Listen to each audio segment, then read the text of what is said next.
Hello and welcome to another episode of Eurohammer, the European hobby chat, beaming its way to you via Wales and Germany, with myself, Owen, and Marcel, all the way from North Rhine-Westphalia. So, yeah, welcome, Marcel. It's good to see you again. How are you? I'm fine. It's Sunday. The sun is shining. It's not very hot. It was raining yesterday, so yeah, nice weather. But I'm sitting here at home with the cats and doing hobby stuff.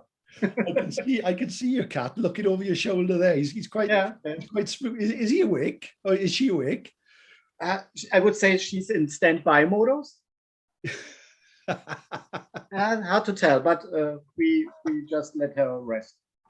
Yeah, that's good. Okay, if she goes to pounce on you, I'll let you know. Okay, because looks quite scary.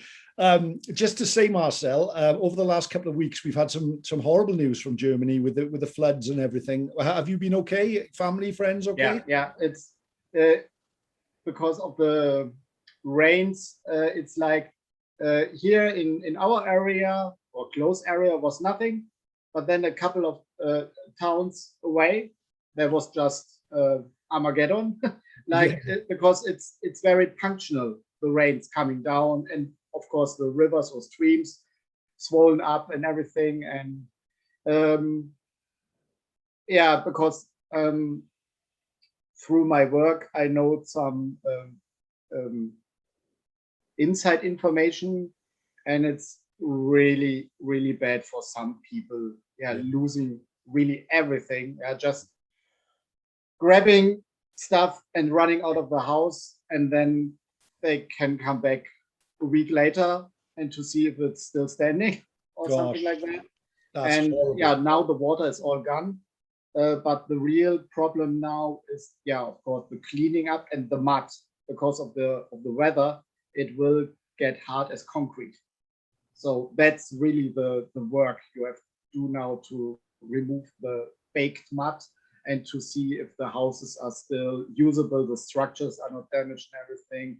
And we've got some problems with the dams here of some rivers. But for this part of Germany, I would say it was, or that was in the news, like it was one of the biggest catastrophes after the World War, beside the flooding in the at the coast in the 50s.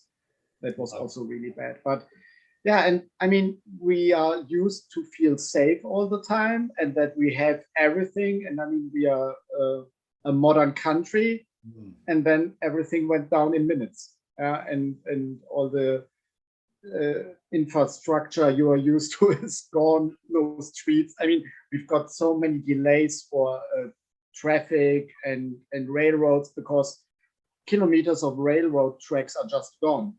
Or covered with dirt and everything, and our famous roads are just washed away. So we are not used to that. So Well, I'm glad you're okay anyway. But on the brighter front, you've I know you've been back gaming live, as have I. Sorry. So we'll talk a bit about that later on, which is going to be exciting. And I'm sure that many of the people who are watching will be experiencing that going back. You know, it's some good news, isn't it, that we are getting back together now and actually playing again, which is nice, which is really good.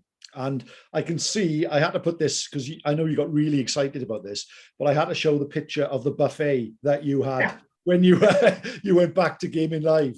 I mean, look at that. I mean, gaming in Germany is the way forward, I think. Look at that. That's fantastic. It was more eating like gaming. So. Yeah. Look at the selection of things you've got there. That's incredible, that is. Yeah, I was also really surprised.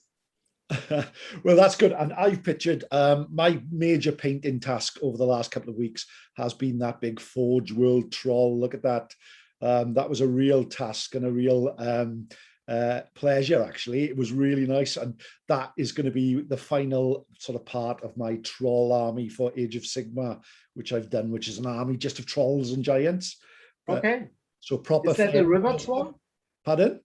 Is that the river troll? That's a river troll. Yeah, that's right. Okay. Sort of walking through the mud there with a bag full of things that she's found on the riverbank, you know, skulls and bits of bobs and treasure that hasn't been seen for years. So that's going to be a really nice figure to use as well. But I can't get past the big spot on her nose, which is horrible. But that's it, you know. Okay. Well, we'll follow the format, Marcel. I know you've been playing your World War II ships, which is a fabulous sort of game. And I know you've really been enjoying that. But I'll just talk a little bit about what I've been doing and some of the things that we both do. We can follow on this channel, really. So if I just go on and show the people that, oh, here we are. We're back gaming, of course. And there's you and there's me. And we're both smiling. We're both really happy. And I think I told you earlier on, I can't believe that we are, you know, hundreds of miles apart, but they could be in the next room, couldn't they? You know, you can almost smell the war gamers, can you? You know, that's right. Yeah, true. Yeah, which is good. So tell us a little bit about you. You went to an Infinity event. I know you didn't play Infinity, but yeah, tell us about that, how that came about. Yeah, one of our clubmates is really into Infinity and is organizing Infinity events on a kind of regular basis. And he got really good connections to a church community. And so we can use this church hall for gaming. And it's really nice and big, and outside are trees, so you can sit in the shade and do some barbecue. And yeah, okay, I will come back to the eating.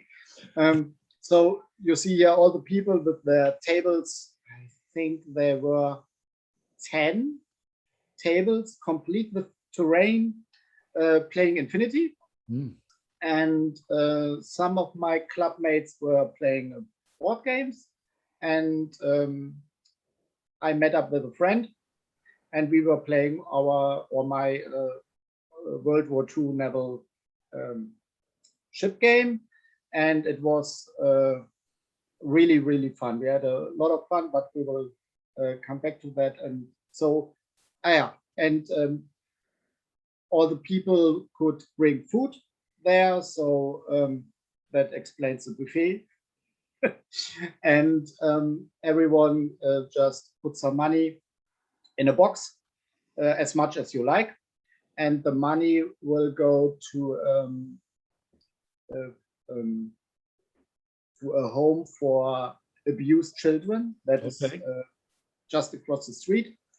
And they are so nice. On the last event, they visit us and to say thank you, and they draw a picture. And it was really sweet because the children were just happy. And yeah, that's also really, really nice, and a really positive effect of playing gaming or play games and eat some food and do something good also. Yeah, that's a really good example of war games doing good in the community, really. And I bet with this, some of your friends here you haven't seen since before lockdown as well? Or? Yeah, some of my clubmates that were there I haven't seen for over a year. So we had a lot of catch up to do. That's and great. It was just nice to sit there, drink some coffee, eat some cakes, and just talking about hobby stuff or just normal life, how everybody is doing and so on. Yeah. That's fab. I saw a picture. You had like you all ate outside as well, didn't you? The sun was shining. Looked really nice, really good afternoon, I think. Yeah. You know? With me on the picture on the other side there is Swansea Wargames Club. Now, I've been a member of Swansea Wargames Club since 1984. So that's a long, long time, you know. And that's in the third hall that the club has been in that time. But that was great that is open again, and we are back. And even though we have to wear masks, we have to book the tables, we have to remain separate. There's no food in there with us. So, but it was just great to be back. And I'll talk to you about the game I played as well, which was a lot of fun as well. So something to look forward to. And I saw, did you wear that hat all the way through the game? No, because that's a German Navy officer's cap. but from our modern Navy. So not from the Kriegsmarine, so the World War II Navy, but it's very similar. I think it's just missing the eagle with the swastika. They didn't change much. And but I'm only wearing it as playing the Germans, and my friend, because we played 2 games and we changed, and then he had to wear the hat, of course. So I have to look up on eBay if I can find a Royal Navy officer's cap. Yeah, that'd be nice. Yeah, you could both wear it then, could you? Yeah, that'd be good. Yeah, excellent, fab.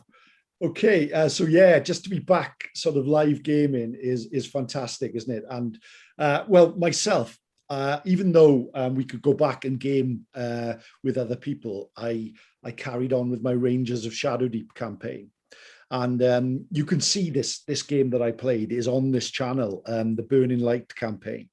And I started a new party from Neanderthal tribes in the mountains of the kingdom of Alador, is it? And a sort of a chosen son of who'd been found on the mountainside has been brought out to fight against the Shadowdeep. And we played the first game in the campaign, Burning Light, and we entered the gatehouse of the old convent where there should be a magic item. And you can see my group of warriors down below there. You can see they're all from Stone Age tribes, a bit of a mix really of sort of 1 million years BC and some like real sort of old Neanderthal types. But I really like those figures, and they've got so much character about them. And for once in our life, we actually won the scenario, as you know, and we've moved on, and I didn't have any casualties, and it felt really good that I didn't play myself and lose like I normally do. So I really enjoyed that. It was very entertaining. As I said, if anyone is interested, it's on a previous video, and hopefully in the next week or so, I'll be putting up the next game as the party move on. But these are all 5th level characters, so they've got a bit of experience and skills behind them as well. And they fought against some undead creatures and a giant ogre and managed to get through the gatehouse of the convent. And yeah, really enjoyed it. That was really good. So, and I'll carry on playing that, because sometimes I don't get to go to the club, or I don't get to meet up with people, and it's always good to carry on gaming and to play with that as well. So there we go. That was really good. That was excellent. And then I played. One note to your Shadowdeep campaign. Listening to that, I always imagined the Conan movie in my head, the old one. Yeah, with the sword woman fighting. Yes. Yeah, like the one with these painted camouflage they are wearing in the movie. Yeah. So they're really very narrative. Between the times when the oceans drank Atlantis and the rise of the sons of Eric. Yep, I know Conan. I should have had the music playing in the background. Boom, boom, boom, boom, boom. But I love what a great film. That's high fantasy for me. Oh, definitely. Conan movie. Yeah. Classic. And then I went on and I went to the club, and I played my good friend Martin, and he had we got back to playing a bit of 6th edition Warhammer. So going back a little while, but as a group we played lots of 6th edition Warhammer, and we played a lot of tournaments. And Martin has got a stunning Tomb King's army, which has got the Casket of Souls. It's got the Skull Stone Thrower. It's got the all the the skeleton warriors and the scorpions that rise out of the sand. And have you ever played the Tomb Kings, Marcel? No. The Casket of Souls is like the Ark of the Covenant. And they open it, and all the spirits come out, and it was killing lizard men in droves. They were all melting away. But we fought a tremendous battle. It was called a breakthrough battle. So the object of the game was to break through to the other opponent's other side of the table, and it was very close all the way through it. But then the lizard men started dying in droves, and the Tomb Kings got on top of things with their magic. And the Slan, the orange Slan, the Slangerine, didn't get his magic going really, and he started. He was caught by a scorpion, and the lizard men slowly all got squished and died in the hot sands of Kemri, I think, which was disappointing, but really enjoyable. And the two games I've played since we've been back, I've played against Justin and his Dogs of War. We talked about that last time. And I played against Martin's Tomb Kings. And great players, great armies, and just back playing games with people. It was so much fun as well to pick up Warhammer from, the 6th edition from like 2007, 2008, and really enjoying it. It was great fun. And I hope to play again really soon. How long did the game take? About 2 hours. Yeah. Oh. Yeah, really good, really quick. I'm surprised how quick a game Warhammer is when you go back. Once you get past, you remember what you're doing and what you need to do.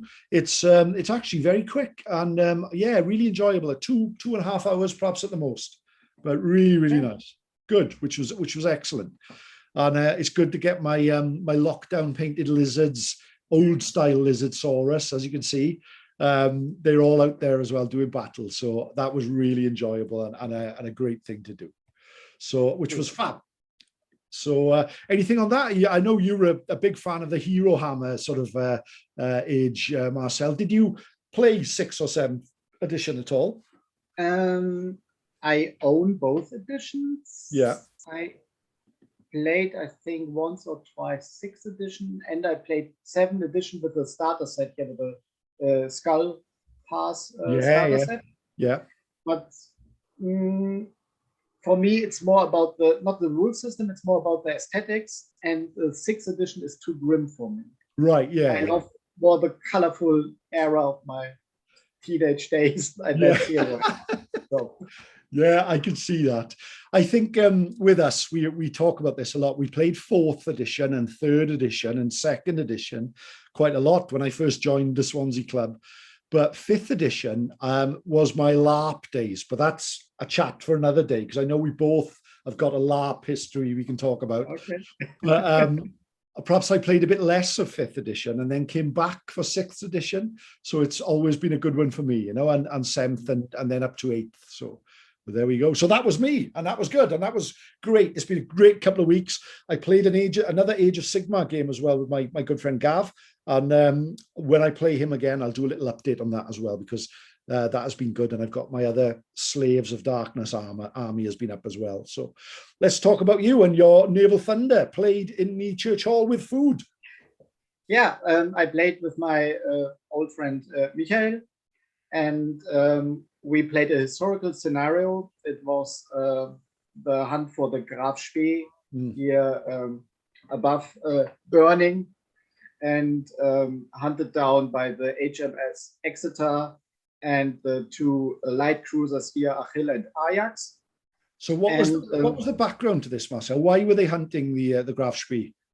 The Graf Spee was, even before the war started, sent out into the water. And after the declaration of war, it was just open hunting for her, and of course merchant ships, not the Royal Navy. And the Graf Spee, for its class, it's not a battleship like the Bismarck. It's really a small ship. It's called in English literature, I think, pocket battleships. Yeah. Because they were such in between. Yeah. But for the rules also, it got a lot of punch. So the caliber of the guns, and if it hits, then it really hits. And it went in the South Atlantic, and hunting down some merchant ships, but then it was cornered by the Royal Navy, and the commander of the Graf Spee, after this fight we played out, or the combat, was convinced that he was fighting a losing battle, and was commanding the ship inside Rio de la Plata, the harbor, and they sank their own ship and just went on land. So, and there's much speculation about maybe he got the chance, he could have break through the English because there weren't that many ships. Who knows? And because I checked Wikipedia, because the ship is still there in the water. And during the times they rescued some stuff like the bell and some equipment. And a couple of years ago, you won't believe it, they rescued the bronze eagle that was above the bridge. Yeah. So 4-meter bronze eagle with a big swastika. Wow. And they wanted to sell it. So right. What is it called? Is that Chile? Rio Chile, de la Plata? the country Chile, is it? Maybe. And a lot of neo-Nazis just wanted to buy this eagle. Yeah. So I couldn't find out what happened to the eagle. I think it's still stored in a warehouse somewhere in South America. So and some World War II veterans were really not amused about that, because it's also a graveyard site, this ship, because people died on it. And but I don't know the regulations with waters and so on. So yeah, and our game was really fun. We played both 2 games, so we changed sides. And one game was a draw, because the German victory condition was to sink the Exeter, that's the heavy cruiser, and one of the light cruisers. And of course, for the British victory condition was to sink or at least cripple the Graf Spee. And one was a draw, because the Graf Spee went down, but also with the Exeter and one of the smaller cruisers. And the second game was a win for the Royal Navy, because the Graf Spee could only sink the Exeter, but both light cruisers were still swimming. So it was a lot of fun. I really enjoyed the rules. We played yesterday in our club a really long battle, or we started the campaign, but I got some pictures, but that will be for our next chat. Excellent, good. So the Graf Spee, it was it followed history a bit sometimes then, but not all the time. Yeah. Good. And was the Graf Spee on its own, or was there any other? One. So in a really nice introductory game, because we got on one side 1 ship, and the British got 3 ships. So it's very manageable, not a lot of bookkeeping and so on. Oh, great. That's brilliant. And yeah, I bet it was just good to be back with your friends playing as well. Just to feel also the atmosphere, hear people talking around, hearing the clattering of dice. And it was just great. Excellent stuff. And I know, just to finish off, you've got you're in the planning phase for an Ardennes, but a 1944 Battle of the Bulge game. Can you tell us more about that? That's a project I've got in my head for, I think, now close to 15 years. Wow. And I haven't even started. It's unbelievable. I visited the Ardennes with my parents, and I think I was 15 years old, so in the mid-90s. And the area is very wooded, very rolling hills. So, and I mean, I will not talk about the campaign Battle of the Bulge, because people surely knows about it. But there's one, the northern part, there was a SS Kampfgruppe or task force under the command of Joachim Peiper. And they've got all the big cats, like Panther tanks, King Tigers, even all the good stuff.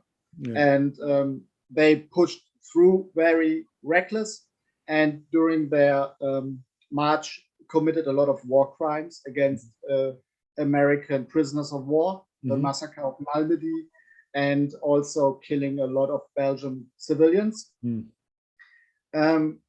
So I think if you're playing stuff like that, you have to keep that in mind. Yeah, of course. Because it's also a part of it. So I wouldn't incorporate this stuff in my game, because that's kind of a bad taste to it. But I mean, we are playing war games, and with a die roll, people get killed, and that were historic events that happened, and people that were there, maybe still live. So it's, at least here in Germany, it's a very hot topic to play war games, and especially World War II games. So I just want to mention that. Yeah, of course. But from a wargaming perspective, it's a very interesting battle, because you got these countryside and then these tanks, and that's not a tank country, because they got all the small winding streets, and the Germans were very frustrated by the American pioneers blowing up all the bridges. And and I really want to recreate this last part of this breakthrough operation that was in this area. You can see here the map with the river and everything. And because I'm also a historian, so I bought a lot of books. Yeah, I can see. Some above the red one is one of the Osprey books. It's a really, really good induction into the topic. And the 3 books here, Duel and the Mist, I think they started in a series for model gamers about showing tanks in all kind of angles to paint them and everything. And they are not very old, I think 5 years or so. And I must say, I was really surprised how well they were researched. So the authors are a team of American, German, and Belgian and French authors. And they put in so much research. They covered up a lot of the myths that were building up through the time about this operation. And you can just look at the maps and follow even one tank driving up the street, what happened during the campaign there. It's incredibly detailed, and I'm really happy I could buy them. I think they are now out of print, at least the first volume. And I want to play this battle in 3 millimeters. Wow, yeah. So really small. Really tiny little tanks, Tiny little tanks. I've got them all, not painted, but they are there. Stored away, safe and sound. But when you're playing in this scale, the miniatures doesn't really matter anymore. It's more about the terrain or the board. And you can see here, that's a picture about a board from a gentleman, Bruce Weigel. And he did a lot of terrain boards, and that's about a Napoleonic battle, I think. You can just Google him. And he has a certain technique of building this terrain board. So he makes the terrain in foam board, and then covers everything with felt and jersey cloth. So you got a very smooth rolling countryside. It looks nice, looks good. And then with airbrush, and the forests are just resembled by the edge of the forest. The rest is a darker green area, so you don't have to all covered in forest, so you can't place your miniatures there. So, and it looks more like in old movies. If they are building model terrain boards for making movies. So you just can easily imagine a movie monster just walking there over it. And that's my plan for maybe next month, because I'm now a little bit short on money. So I think I will drive next month into the store and get some terrain boards. I'm now working on getting the maps right, because that's for me also an important part. Maybe too detailed for other people, but I just love to do all the research and everything.